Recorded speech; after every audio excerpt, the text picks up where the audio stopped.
Magandang araw nga sa inyo mga kagurong ina at ngayon ay day 50 na ng ating uninterrupted vacation at ngayon ay hindi muna ako naka-schedule sa paglilinis ng aming lungga. Kundi ito ay araw para sa pagkuha ng report card ng aking panganay na anak at pamangkin. Ngayong araw nga ay tutungo kami sa Bataan School of Fisheries at ako muna ang magiging driver for today. Ayan, nakita niyo sa video kanina, sinetup ko na nga yan ang aking tripod para naman makapag-video ko ng mga kaganapan ngayon. Sumunod ko namang ginawa dyan, binuksan ko ang electric fan kasi kahit kaliligo mo pa lang talaga, grabe pa rin ang tulo ng pawis pag nandito ka talaga sa loob ng kwarto. Nagayos na nga rin ako diyan ng bag na gagamitin ko kaya yun na naman, naglipat-lipat na ako ng gamit diyan mula sa ibang bag ko na ginamit noong nakaraan. Naisipan ko nga rin gamitin diyan yung bag na bigay sa akin ng isang parent ko sa kindergarten at ngayon ko pa lang siya talaga gagamitin. So maraming salamat at Angelica sa binigay mong bag na ito at napaka-cute naman talaga niya. Nilipat ko na nga rin doon ang mga kakailanganin ko para sa araw na ito dahil maliit nga lang yung bag na ito ay kailangan talagang piliin ko kung ano lang ang dadalhin ko. Konting bitbit, konting hassle talaga. Naganda na nga rin ako ng aking pagmumukha diyan kaya ayan at sinalpak-salpak ko na lang lahat sa face ko, mga kolorete na yan para naman magmukha tayong tao ngayong araw. Kung gusto nyo nga rin matry ang mga products na ginamit ko, ilalagay ko na lang ang mga links niyan sa description para madali nyo silang ma-check. Yan ay kung gusto nyo lang naman, hindi ko naman kayo pinipilit. O para kumpletuhin natin ang ating tsura ngayong araw ay nagsuklay na nga tayo dyan ng ating buhok.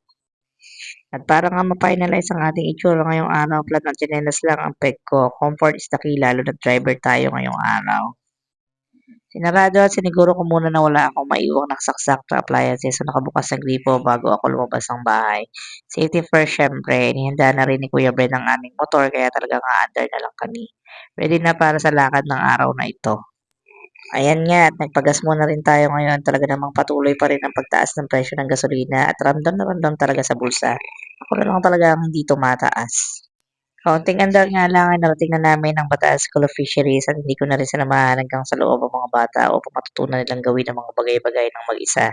Isa rin itong paraan para mahubog ang kanilang pagiging responsable at independent. Kaya naman ayan at naglakad na sila dyan papasok dyan sa gate. Medyo inabot nga rin ng 30 minuto ang paghihintay ko sa mga bata kaya sa init ko ay nag-ayos muna ako ng buhok ko. Nagkabuhol-buhol na rin kasi habang nasa biyahe kaya ayan, quick fix muna tayo habang naghihintay sa kanila. Napansin ko nga rin diyan na bumaba na pala yung black color at kailangan ko na palang magkulay ng buhok ulit. Kaya ayan, napag-iisipan na naman natin kung anong gagawin natin susunod na vlog. Nauna nga dumating sa tricycle si Luis at maya-maya na rin naman ay dumating na rin si Kuya Bren at tawag niya na ang card niya. After nga sa BSF, ay umandar na tayo papunta sa bilihan ng ulam dahil walang kuryente sa amin. Mas repair namin bumili na lang ng lutong ulam kaysa ang magluto pa. Katabi nga lang din ng bilihan ng ulam ang milk tea at pizza shop kaya namili na rin tayo ng ipapasalubong. Bala ko kasing bisitahin ulit ang mga nasa school kaya may dala-dala tayo dapat na treats. Ayan, pagkatapos maghintay, yan na nga ang ulam na nabili natin. Andar ulit tayo at heto na nga, nasa school na nga tayo at konting kwentuhan muna sa mga inabutan natin sa school na sina Ma'am Jenny, Kuya Jose at Kuya Cesar.